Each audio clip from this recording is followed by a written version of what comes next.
Hey everybody, welcome to Legal Tech Week for June 27th, 2025. This is Bob Ambrogi, and this is the show where we talk about the top stories of the week in legal tech and innovation. I can't believe I just said hey everybody, because I hate it. Like, do you guys ever listen to like NPR and like all the hosts on NPR now always say hey so and so when they have a reporter join the show or something? It drives me crazy. It's like hay is for horses, my mother used to say. Anyway, that's way off on a tangent. Here, starting out Um, strong today. Yes. So yes, this is the show about legal technology and legal innovation and what else, Bob? and old-fashioned shit. Um, Get off my grass. yeah, get off my grumpy old man shit. Anyway, we got a lot to talk about today because we didn't do a show last week, and we may have more. We're expecting more panelists joining us. So let's hope they do. But if not, no worries there. So let's introduce the panelists we have, and we'll go from there. Who wants to Stephanie, you want to kick it off? Sure. Hi, everyone. I'm Stephanie Wilkins. I am the Director of Content at Legal Tech Hub. All right, and Niki, pay attention.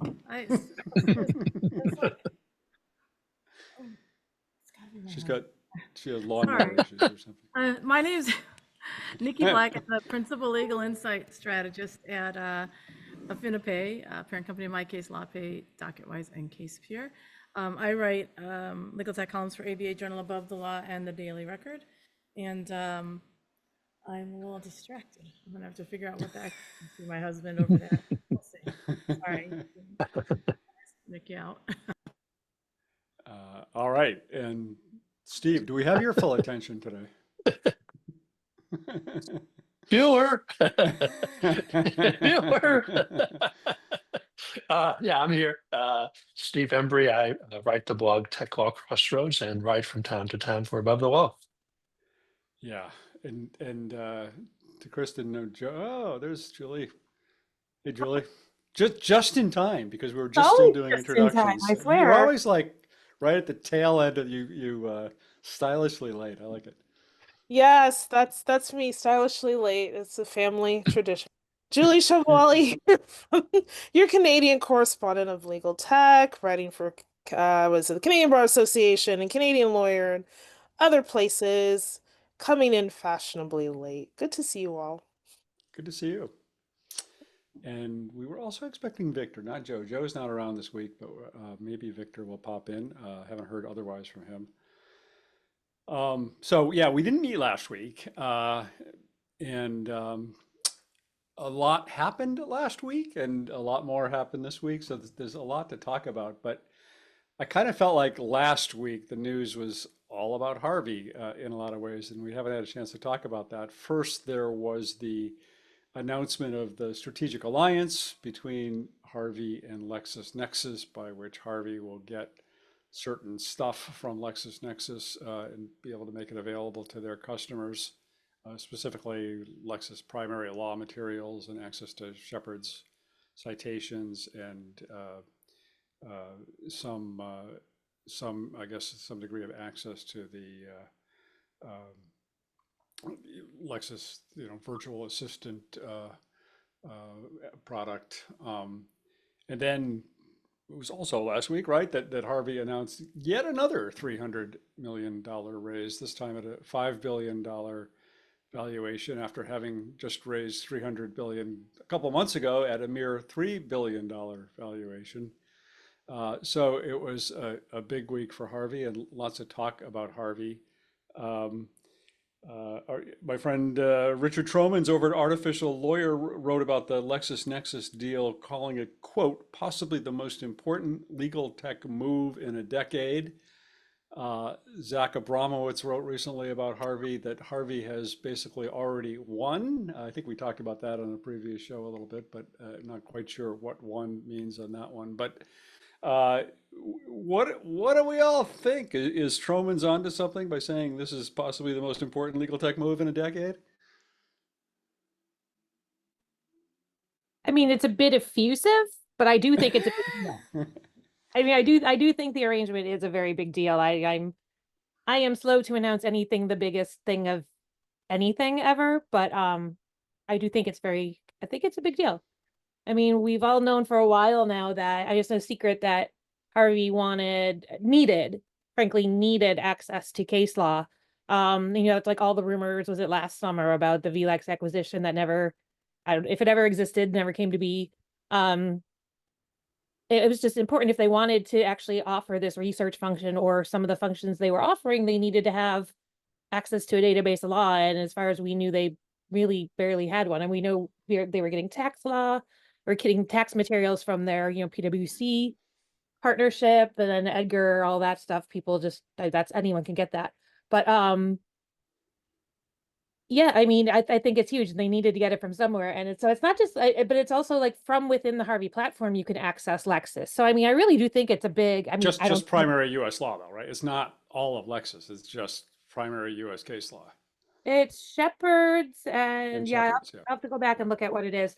But I mean, I do think, I mean, it's a major missing piece for them that they have now managed to fill. And like I said, I'm never going to say anything is the greatest thing to ever happen in legal tech, but I do think it's a big deal Yeah. because it gives them more and more. These AI legal assistants are becoming more full purpose. And like Brighter announced some case law. I think people are realizing that if you're going to be one of the generalist platforms as opposed to a point solution, you have to have all these functionalities and everyone has to figure out a way to get it from somewhere. So this was very much a missing piece that they needed that they now have. So I don't know. I do think it's a big deal. I think I'm just always going to be in the minority on Harvey.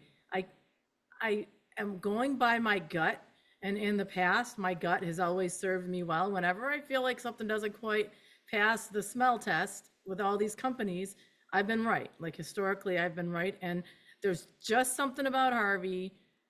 There's just something about Harvey. I feel like it's just something about Mary that makes me feel like, I just think that it's a lot of vaporware. I think it's overhyped. And I have nothing to base this on. It's just my gut. I just feel like it's overhyped.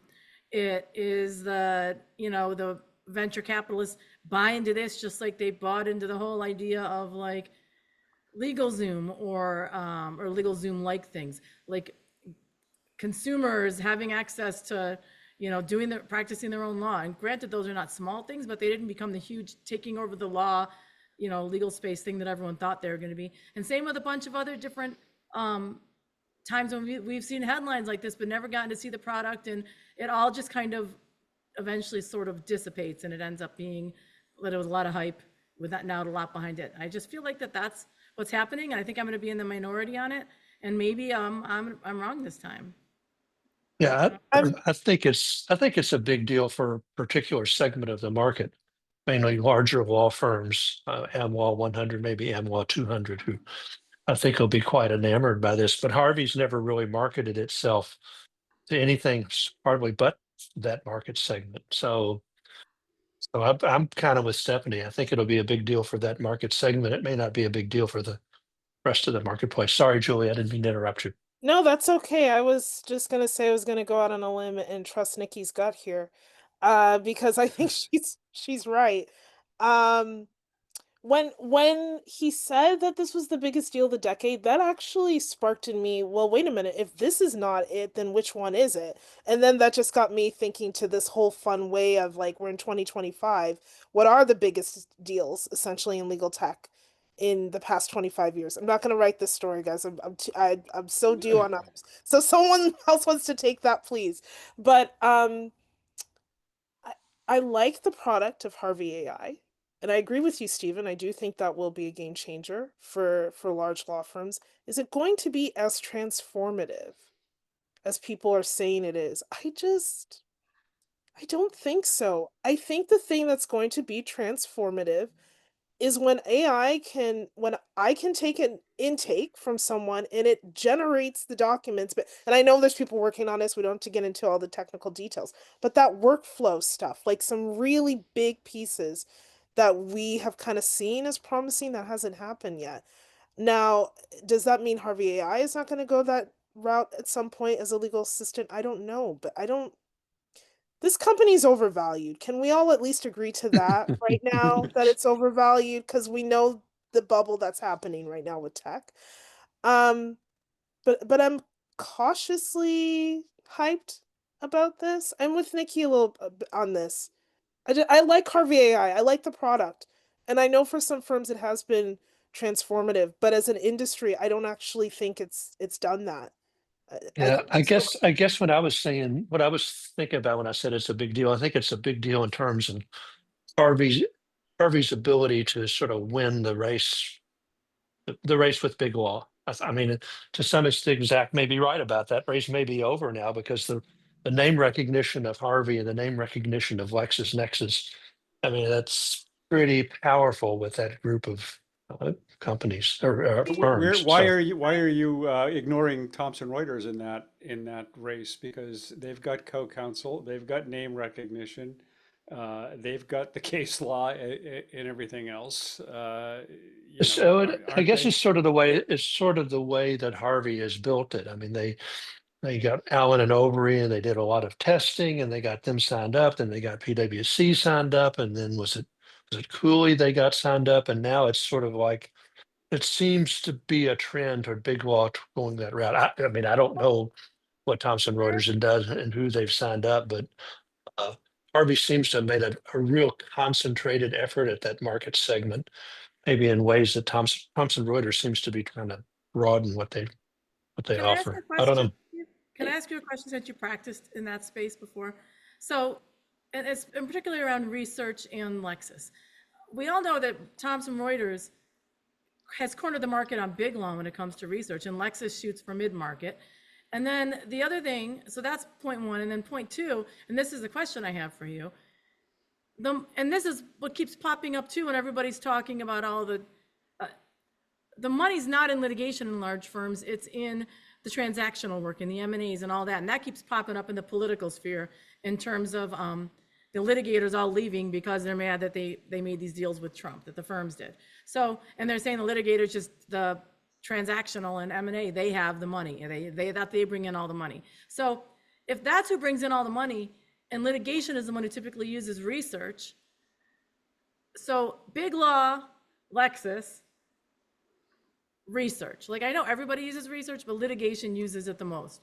So if you look at it that way, I feel like it's less impactful because A, that's not the tool that most large law firms are using in the first place. They'd have to switch research platforms. And B, the vast majority of people in large law firms aren't doing a ton of research. I'm generalizing, but the people doing research litigation, right? And Am I wrong? What am I missing I'm on not that? sure. I'm not sure you're exactly right. I mean, in a lot of the law firms, the mergers and acquisition business drives it, but they don't drive it totally, and they particularly don't drive it in terms when there's a recessionary period, and that's when the litigation departments are relatively stable. So I think in most large law firms, yeah, there's a big component of it that's run by mergers and acquisitions, but the litigation still has a pretty big say. And a lot of the very large law firms are using LexisNexis. I couldn't tell you the percentage, but a lot of them are already using it and being able to combine the things that Harvey does. But if you're correct, Nikki, and it's driven by mergers and acquisition departments, corporate departments, they're more interested in their internal documents and managing those. They could probably care less about the legal research part. So then they would go, so now we've got this really great tool, Harvey. Let's just add on the LexisNexis. We'll get the whole deal. So that's why I kind of think maybe that's going to be a big distinguishing factor. I know the firm I was with, we were Westlaw, and we switched to LexisNexis somewhere along the way. Pretty, it was, you didn't even hardly notice it. So it's for large law firms, that's not, I don't think a particularly big deal to make that switch because they got big IT departments and handle a lot of the stuff and smooth it over and make it work. Gotta wait out the contracts, right? Like, See, they Victor is sign more contracts. stylishly late than Julie, so I he's outstyled Julie Yeah. this week. Sorry, guys. I lost track of time. I was in the middle of something else. I just forgot. Sorry. Are you No saying you were worries. you were distracted? There seems to be a lot of that going. No worries. We've been talking about the Harvey LexisNexis alliance and whether that is a really big deal or not so much. And And I mean, to the clarify the what I jury is had kind of split right now. And to clarify what I had said, like, I'm not saying this is like the biggest deal for all of legal tech, but I think it's a huge deal for Harvey in terms of its ability to compete. That's more of what I'm looking at in terms of like, is this a big deal? At the end of the day, whether any one of these is like the end, like be all and end all for all of legal is a different question. I just Yeah, think this is majorly something Harvey needed in yeah, that arena. yeah. Yeah, I think I that's go ahead. no, sorry. I was gonna say I think that's a pretty clear point that Harvey needed this deal. And I really appreciate what Stephen was saying about particularly how AM100 firms work. Like, yeah, if they've got LexisNexis now you've got Harvey AI, all that internal documentation, the precedents, we all know those issues. Like to just be able to say, well, now Harvey AI is part of it, so the whole idea of AI adoption within your firms for firms that already, of course, have LexisNexis, that is a powerful thing that we shouldn't gloss over. I'm more a little bullish about the impact of Harvey AI in legal tech in general. The company itself is obviously going up. Like I said, I like the product itself. Um, and this is a big deal for them, and I do think it's actually going to lead to more people using their tool. I'm just wondering about the long-term impact in the industry, right? Because we're still in this phase of AI taking people's jobs and all this kind of hyperbole. Yeah. Well, let's face it, this is also a loss leader for LexisNexis. I mean, it's a way to get them. I mean, you still have to have a LexisNexis subscription, not to get the primary law in Harvey, but anything else beyond that, then you need to be a LexisNexis subscriber. I interviewed Sean Fitzpatrick this week, who's the CEO of LexisNexis North America, UK, and Ireland, and the guy who kind of put together this deal on the LexisNexis side. And I actually asked him about that Troman's quote about this being the biggest deal in 10 years or whatever in legal tech. And he was a little more low key about it too. But I mean, his answer was that, look, we at LexisNexis have this sort of vision of building out these AI assistants where lawyers can, do what's important to their workflows. And he said there's lots of different kinds of lawyers and law practices, and there could be thousands and thousands of workflows. And the more of us that we can all have working on this, the better. And so he said, and that's what we're doing with this Harvey Alliance. There's no shortage of work to be done here. So doing some of the work together is great. And sure, Harvey will continue to do work on their own, and we'll continue to do work on our own. So he was kind of played it down a little bit, I think, in terms of the overall impact of it. But I actually really liked your article, Steve. I think that went up today on Above the Law about the thing that Harvey really understood is like, yeah, we can keep going back and forth about who's seen demos, who hasn't. Like, I mean, I have, but I'm sure a lot of people still haven't. But your point, I felt being that like they got the law firms to buy in, and then at the end of the day, that's really what matters. Doesn't Yeah. really matter if everyone on this everyone like on this call today has seen a demo or not, because I'm not buying it either way, Yeah, Yeah, I thought mean, that's a great article. I'm sorry. Thank I you. liked your Thanks. article a lot too. Yeah. Thanks. good article. But I it thought does the kind of point- come. But weren't we talking about this a couple weeks ago where we're like, there's that article that was like, oh, game over, Harvey won. Yeah, Everyone's playing for second place now, blah blah. So that was before this happened, unless he has some inkling that this was coming. So that was before this, then they must be like, dynasty now, right? I mean, they're going to completely take over everything. They're going to, everyone has just been vanquished, right? If this deal wasn't known to the writer beforehand, and I mean, then with this now, then they should be even bigger, right? I mean, I don't know. It just seems like, yeah, there's a lot of hyperbole, a lot of stuff that we don't know, and yeah, if like based on what other people have said, it's like, yeah, it's a good deal for them, but it's just like, well, if it's a good deal for them, then like they really help them. Then it's like, well, then why do they need this deal in the first place if they were already so far ahead? But I don't know. Yeah, I mean, a year ago, Winston Weinberg told me they were not going to partner with any of the big legal research companies. They were going to develop their own legal research database. That hasn't happened. Well, they and probably it's figured out how hard it is to do Right. that. Yeah, exactly. Well, that's right. But then yeah, and let's not forget that LexisNexis's parent company is an investor in Yeah. Harvey and was an investor in both of the last two Yep. rounds, the D and the E round. Yeah. Although interestingly, again, I asked Sean whether this partnership came about because of that investment. He said the investment came about because of this partnership. That they had started talking about this partnership well before those investments happened. Yeah. And that they had then, that he said he and his team had kind of talked to the RELX people and said, hey, you ought to look at investing in this company. So who knows? This mean, I sounds like kind a of figured, chicken and the egg issue. Really, what came Yeah. first there? right. Yeah. I feel like a lot of us were just like, once it was clear that they were investing in the last round, we're like, there's got to be something more here. There's something cooking between those two, and it turns out they were, you know. Yeah. What I liked about your article, Steve, is, you know, when you talk about, do you need lawyers that develop the software or have input on the development of the software? Maybe. Do you need lawyers that understand the market that can help the decision, you know, the executives or the decision makers understand how lawyers think and how lawyers purchase stuff and what different segments of the legal market look like and how they make decisions? Yeah, you need people giving you that advice. Otherwise, you just treat lawyers like everybody else, and we're different. And as much as we think we're different, and we are different, you know. And I think that Yeah. was the point that was so well taken. Was I think that was those steps that they took to bring people that had worked in large law firms and then help them understand that they all want to know what everyone else is doing, and that's 100% true. They do. Yeah. And Yeah, that's the was first hardest question. thing Yeah. they did. It is. Yeah. Yeah. Who else has bought this product? Yeah. Who else is using it? Yeah. And that's why I thought, you know, the way they went about it and signing up Alan and Avery and getting that sort of in place so they could say, oh yeah, this is, so yeah, well, thank you. Thanks for the compliments. Appreciate it. Yeah, the article was well done. I really thought it's a good it's also like a little good case study of what to do right in those first few years, because I really enjoyed that point you made that lots of other people were trying to do what Harvey was doing back in 2022. But the thing that they got right is what you just said, and also bringing on people who understood how to sell to law firms. Because Yeah. we forget, right? It's only been a few years. It feels like this company has been around for a decade.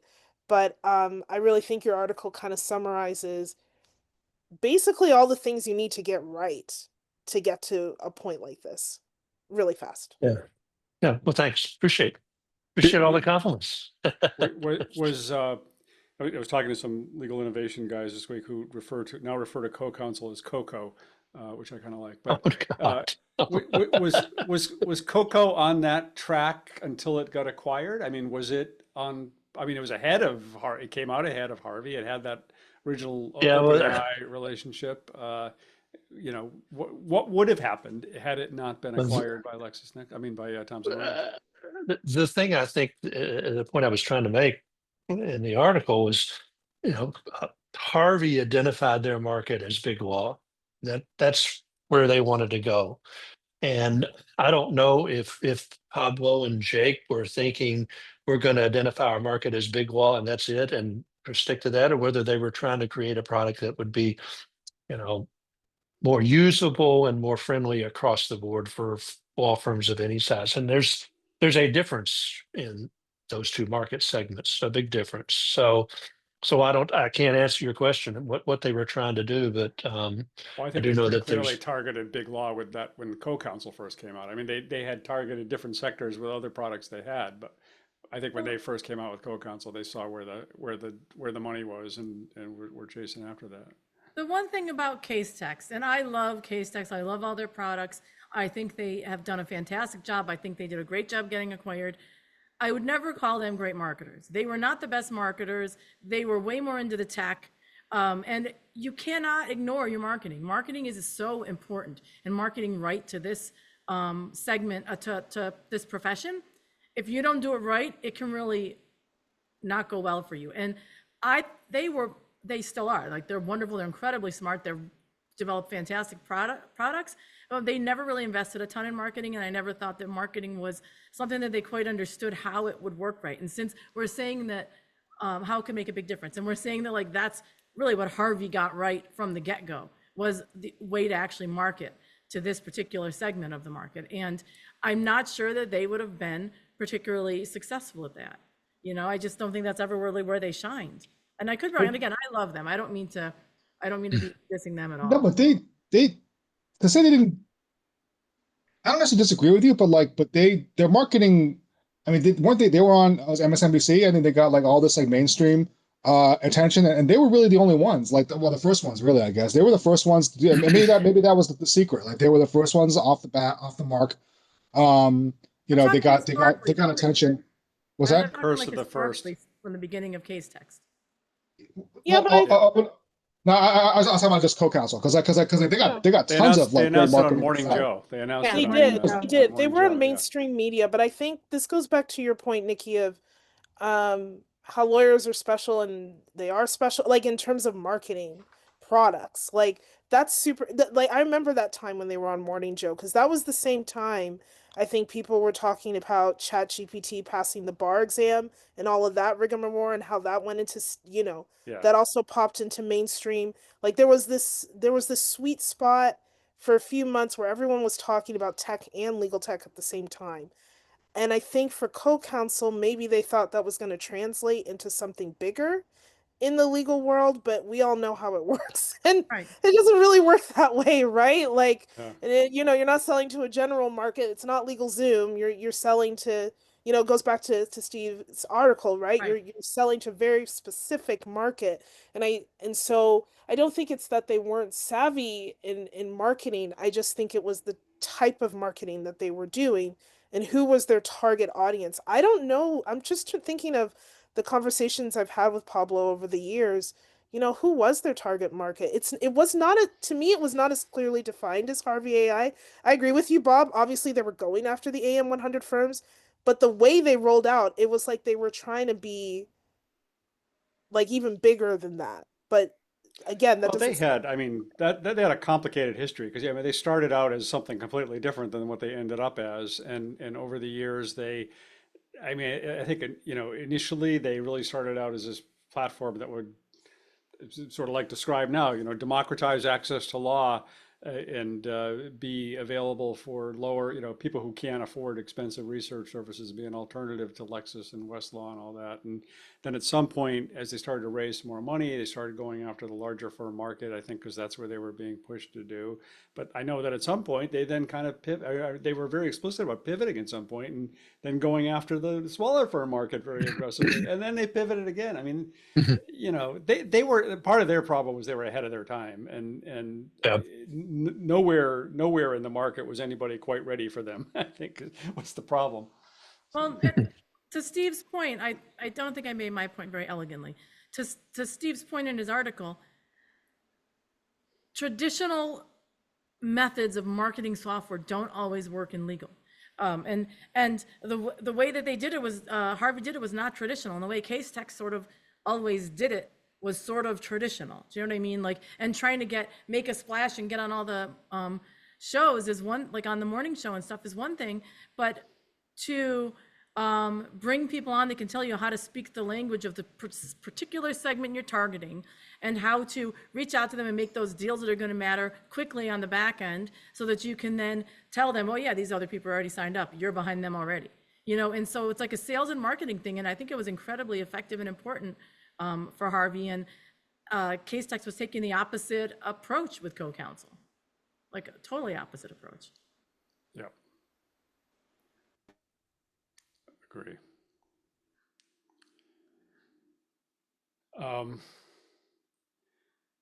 Well, have we beat that into the ground?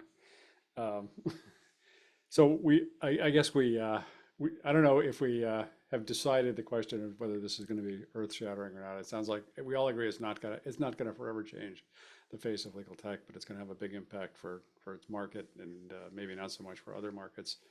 I mean, that's, not to beat a dead horse, I guess, but I think the issue with so many of the conversations that not we here, but that the legal tech community at large has about tech is that it gets so focused on that large firm sector of the market and not enough on the fact that 80 or more percent of the market is not the large firm market,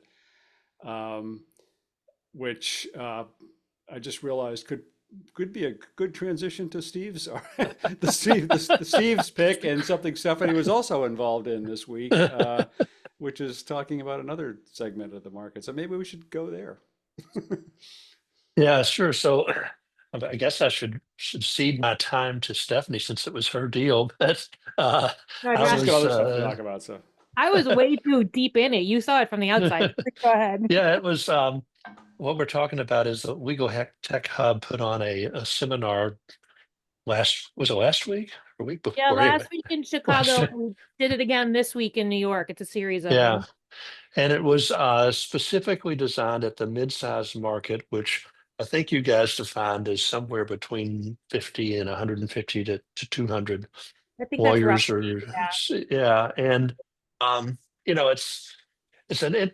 to me that's a very interesting market because it's kind of hard to define, because what's mid-size in Paducah, Kentucky is a whole lot different than what's mid-size in New York.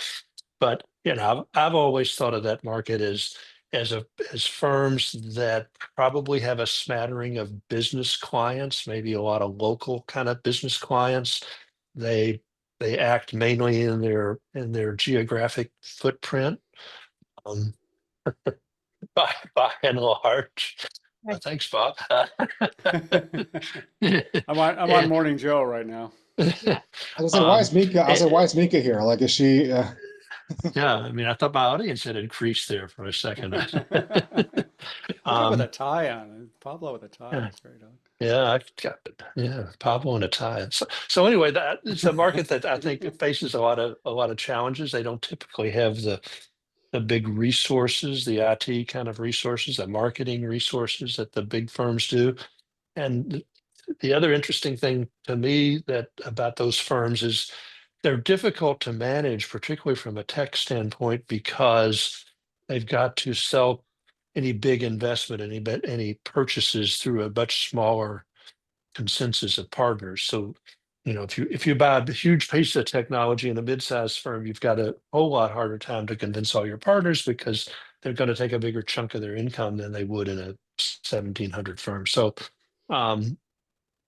there's a lot of challenges, but the thing which is what I liked about your conference, Stephanie, is it was kind of focused on those challenges and then focused a lot on the opportunities to mid-sized firms, that particularly with the generative AI and AI tools that let them do things and become and handle matters that they couldn't handle before because they didn't have the expertise or couldn't gain the leverage that would enable them to do it. And that's important because, generally speaking, the rates of those mid-sized firms are much less than what the rates would be of a big law firm in New York City or Chicago. And I've came, I'm from a background of a mid-sized to a large law firm, depending on the time, and that was a big marketing ploy that we use. Is we're so much cheaper, and our rates are cheaper because our overhead was cheaper. And so there is, I think, a tremendous opportunity. I was really glad that you guys kind of focused on that and sort of said, let's talk about the challenges that they have, but then let's really focus on the opportunities, because I think there's a lot there. And I think, the quality of lawyering in many mid-sized firms may not be as deep as it is in an Am Law 100 firm, but there is a lot of quality there. I mean, I saw people in the firm that I was with and other firms of that size that were just as good, if not better, than many of their counterparts at Am Law 100 firms, and were a heck of a lot cheaper and easier to deal with. So it was a good conference. I'm glad you guys did that. I'm glad you're putting on some more of them. How big was the Thanks. firm you were at, Steve? You say Well, it's depending on. So it was the firm I was with was probably 100 to 200 lawyers, and we merged and became out of. I think there may be 700 to 1,000 now. no. because they merged and acquired firms in various places. So it was, at one point a mid-sized firm and then became a large firm. And again, depending on how you define large or mid-sized firm, I mean, some people would say they're still a mid-sized firm. So Yeah. Mhm. No, the definition varies widely, but that's the whole reason we decided to put on this series is because, I mean, I've been saying for a while now, like I wrote articles about this when I was still at LTN about how I think the mid market stands to benefit the most from AI and technology potentially, and it has the potential to give a competitive advantage against big law that never before existed. But there's just a lot of, I mean, there's a lot of confusion. There's a lot of like just starting with most mid-sized firms don't have necessarily a KM manager or an innovation. Like you don't even know who Right. the persona in the firm is, who is making these decisions. Sometimes it's a managing partner, sometimes it's IT, sometimes it's just a random consortium of people. So there's like so much potential there, but no one's, and I also feel like it's a market that's not catered to that much. I mean, a lot of the conferences, the more broad, I mean, user conferences for sure focus on their markets. And if it's a company that focuses on that market, for sure. But, I mean, we specifically wanted to do something not for big law that's more, and it was CLE too. So it was educational, not promotional. It was like, here are the different areas of your practice that can benefit from using technology, whether it's document drafting or controlling your data or things like that, not being like, here's why you need CLM, nothing like that, But so no, it was fun. We have 4 more of them coming up after the summer. So if anyone is around in where are they going to be? DC, Boston, Atlanta, and Miami, I guess. Yeah, no, I think there's so much to do for that market, and it's just they have the potential to do it so much more quickly and so much more easily. I mean, there's an agility there, but getting started is often the hurdle, or knowing where to start even is the hurdle. So just trying to help with that was the overarching idea. Yeah, it's an interesting point because I can remember we got a lot of business, even when we competed against big law, because we would we would show up as the more agile, more nimble, more focused on the issues with 1 or 2 lawyers as opposed to 10 lawyers sitting at the table, even on very big matters. And that resonated even then. I mean, we didn't win every time, but we won enough of them to, be competitive. And so I think now it would resonate even more. The smaller firm that can come in, with a more command of the issues, thinking more strategically about it, and having a tech footprint and an ability to use technology, I think it is a tremendous opportunity. So, Yeah. yeah. Yeah, I really think I was really sad to miss the one in Chicago. I was planning to go and then family duties, but I really think it's so smart to focus on the mid-size. At least in my reporting over the years in Canada, I find that our mid-size firms are by far the most agile and innovative. Even if they don't know how to use AI, they're actually doing the other things that we've talked about many times, whether it's like even just getting your internal documents in order and all kinds of other types of tech. And so I find this market is like to me the biggest untapped market once they start going, right? Once you've identified the partner or the staff person or the team that's in charge of the tech, like I've just seen mid-sized firms in certain practice areas in Canada just be like, we're the guys now. You're looking for that firm that knows how to take care of you and your matter and do it in a way that's forward thinking in terms of technology. We're the people. Like I'm thinking of specific firms in small to mid-sized markets in Canada that have already kind of cemented their foot before the larger firms have even gotten there. So I really think that's an area we need to watch out for. And thank you, Steve, for a shout out for Paducah, Kentucky. I have a family member from there. Yeah, Oh, I know yeah. where that is. That's great. I know Yeah. exactly what you're talking about. It's, it's a great town. But and I was going to remark, I mean, as you were talking, Juliet, the thing that I think is important to remember about the mid-sized firms is they have to, because of their size and the resources they have to be very practically oriented. And when we would make pitches, I think that practicality often would show, whereas with the larger firms, they would not be quite as practical and quite as realistic because they didn't have to be. They had plenty of resources. So we had to make do with, as one of our partners said, we were the little engine that could, and that always resonated with people. But yeah, Paducah's a nice place. It's funny because when I was a young lawyer in the Virgin Islands, and I worked for a little while in what was considered the biggest firm in the Virgin Islands, and it was like 12 lawyers maybe. And I got tired of the stuffiness of it and went off and started a solo practice. So what you call mid and big and all of that is somewhat relative depending on where you are. But anyway, it's an interesting topic. I wanted to turn to a couple of different ethics stories. I know, Niki, you had one. I also just wanted to mention, wanted to talk about it last week, but what Puerto Rico did last week, because it completely adopted a whole new set of professional conduct rules for the first time since like 1970. Before that, I was just working on a code of ethics. But it did a couple of interesting things. One is that it changed Rule 5.4 to allow non-lawyers to have ownership interests in law firms.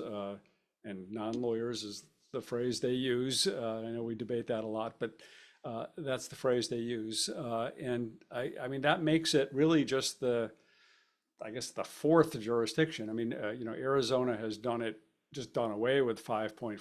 DC is pretty much done away with 5.4. Utah has the sandbox that allows circumventing 5.4 in certain circumstances. So Puerto Rico went all in on it, and it was interesting that they went all in on it. Apparently, to the surprise of the committee that had drafted the rules of these new rules of professional conduct, because their draft did not recommend that this be done. It had been discussed, but they did not recommend it. And the Supreme Court of Puerto Rico ordered it without explaining the fact that why they did it.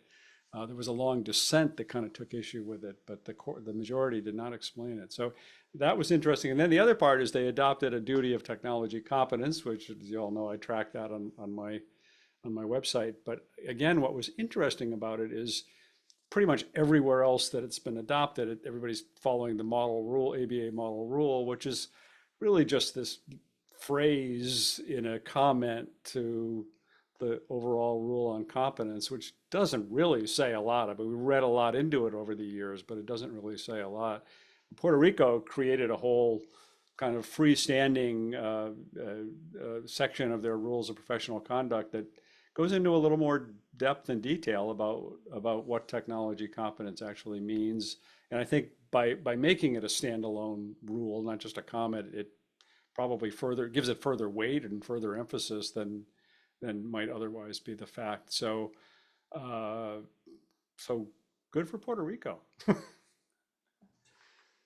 Another reason to love Puerto Rico, just winning on all accounts, especially the tech Except competence. for the I power agree. grid. Yeah, well, I see now, Bob. Now I'm gonna have to. Don't make me comment on what's going on in the U.S. But I agree about the power grid. But I hope other jurisdictions. I know your counter is past 40 plus, I think, states at this point. But I like what they did on the tech competence part. I think this is a time to be more specific. Especially now, right? And I'm hoping people I hope people follow everything that Puerto Rico did, especially 5.4 for obvious reasons. But like at the very least, the tech competency part, because I don't like the ABA language. And in Canada, we obviously took a different route and we have specific language by jurisdiction. So I hope other states follow suit. Yeah. All right. Well, on top of that, we have an urgent ethics update on listservs again. I know last year the ABA finally weighed in on the ethics of listservs, and we talked about that on this show. And now the Florida bar is catching up to the ABA, and we're all getting an education on this 30-year-old technology Pressing. or whatever it is. Yeah, that was my story. It's a proposed opinion out of Florida. They're seeking comment now. they're kicking it old school, right? They're like, listen, forget this AI stuff. We got to like close the loop on listservs. So, but they departed a little bit in a very vague way from the ABA said you need to get client consent if you're going to talk about a hypothetical wherein the client could potentially be identified. And Florida's like, I mean, maybe you should get client consent. Maybe you shouldn't. We'll leave it up to you. Like, I don't know why they approached it that way, but they did. They threw reasonably in there, I think, just to kind of make it even murkier. But I just thought it was, I'm like, oh, for God's sake. It's almost like they're like, AI, this is too much. Let's focus on tech we understand. Let's listservs. Let's I don't know. So I thought it was interesting that suddenly there was another listserv opinion popping up. So I wrote about it. I miss Joe. This is where he can make a good joke about listservs in Florida. I'm not talented enough. There's a lot of good jokes here. No, but last time we talked about this, people, I seem to recall people in the chat were like, no, listservs are still like a big deal. Like people, like especially with librarians, is like people actually took offense to like us making fun of the listservs. So look, it's still being used. It's still it's still relevant to some people in the legal profession. And I mean, look, they wouldn't be lawyers if they didn't say reasonable, right? So I mean, they always have to throw that in there. Otherwise, there's no reason for them to even be lawyers. But yeah, look, I mean, look, people have different have different practices. People have different ways of getting information, and it's if until something goes completely extinct or completely obsolete, you still have to account for it, I guess. Well, and it was funny. I wrote about it last time. Someone on our solo small firm listserv in the Monroe County Bar shared it, and everyone's like, "Oh no, we better read this." So it was so funny. Like the whole listserv fell apart over that. So. Well, there was the time. Niki, were you on the old solo says list? I mean, there was the time when the ABA solo says list was like the hottest thing in legal tech. It was like, that's where it was like hundreds and hundreds of members, which in those days was a lot of people interested in legal tech. You could get, there was just lots of vibrant discussion and about what's going on in legal tech and how to use it in law practices and all of that. That's where one of the places where, I think that's where I first met Carolyn Elephant, actually, was through that. And, got to know a lot of people through that back in the day, but I don't even know if that still exists or not. Oh, it still exists. No, I know in Kentucky I serve on the Law Practice Management Committee, and we have frequent discussions and proposals for presentations about listserv and what it can do. And my sense is it's still a big thing with a lot of lawyers. So yeah. Yeah. Sorry, I'm just being millennial. Just sorry. I look, my librarian friends also tell me about the importance of listservs. Listservs to me is this interesting piece of technology that is still not broken and that we are keeping it going. Because I don't know anyone outside of the legal and librarian world that uses them. I could be 100,000% wrong. Totally. But what I like about listservs is that they have stayed intact, right? There's a lot of tech that has not done so. So I want to be clear that I'm not making fun of people using listservs, but I do think that, again, just as a younger lawyer, I'm just thinking, when I see articles like this, and I hear you, Steve, like if people want to hear more about how to use listservs, we should offer that type of CLE. At the same time, I still think it's kind of funny just thinking of where we are. It just look, I know people who never grew up with desktop computers, and people are like, how's that a thing? It's very much a thing. It's very much a thing. So when you're talking about listservs, I'm just thinking to myself, did I ever participate in a listserv before? But hey, good on Florida for closing the loop.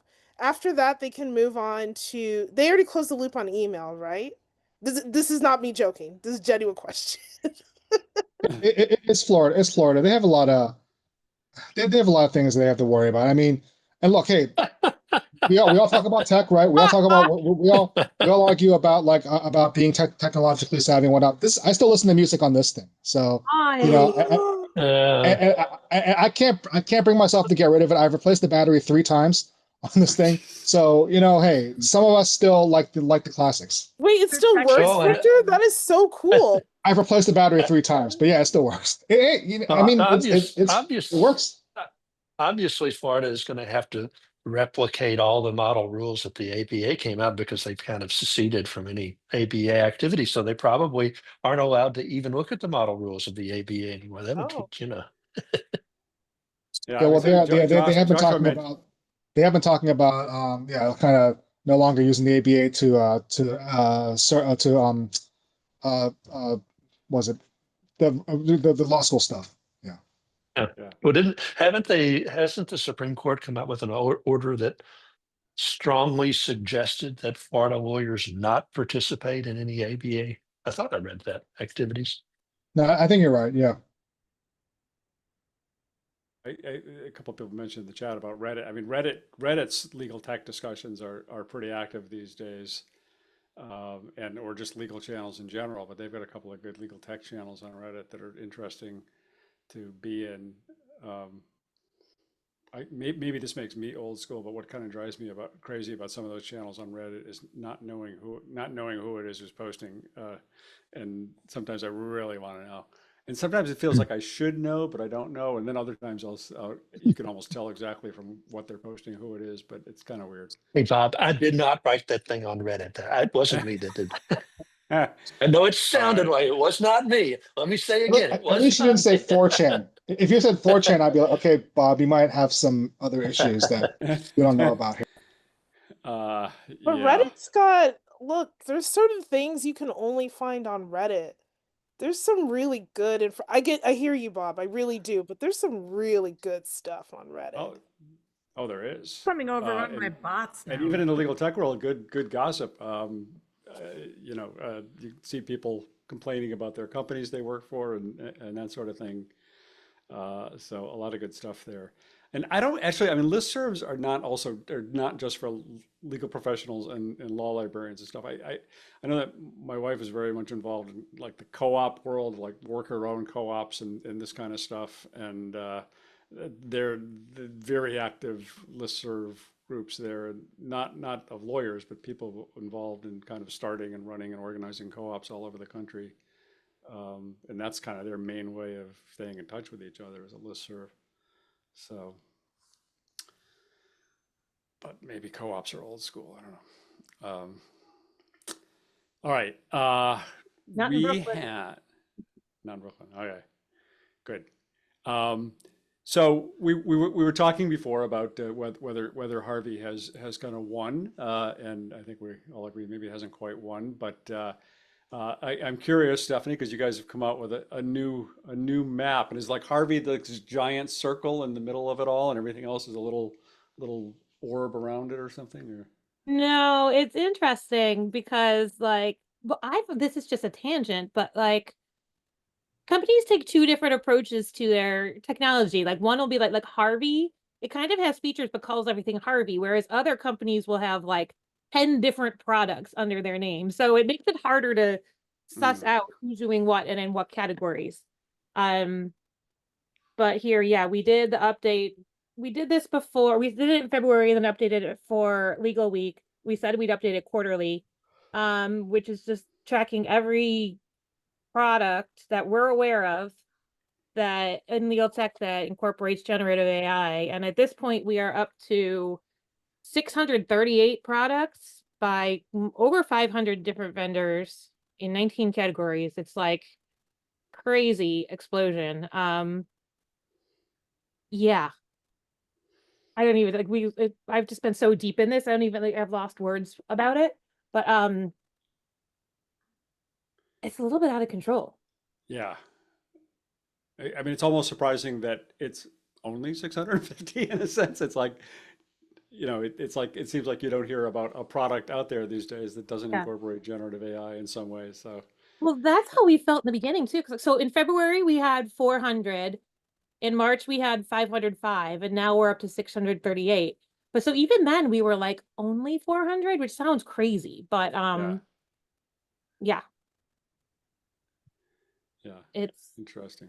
But yeah, so the new category that didn't exist before was AI governance, which I think is interesting, which is probably a good thing that, you know, people are producing those products in response to the other products. But super interesting. We're gonna keep doing this quarterly. We're gonna start doing them on, we sort of give a teaser in here too. We're tracking which one people who claim to have agentic capabilities, and that's a whole other ball game. But I mean, that's like over 100 already, which is a lot. But Yeah. no, we again, like the generalist AI legal assistants, we're just seeing more and more of those come out. Contracts is still a huge area.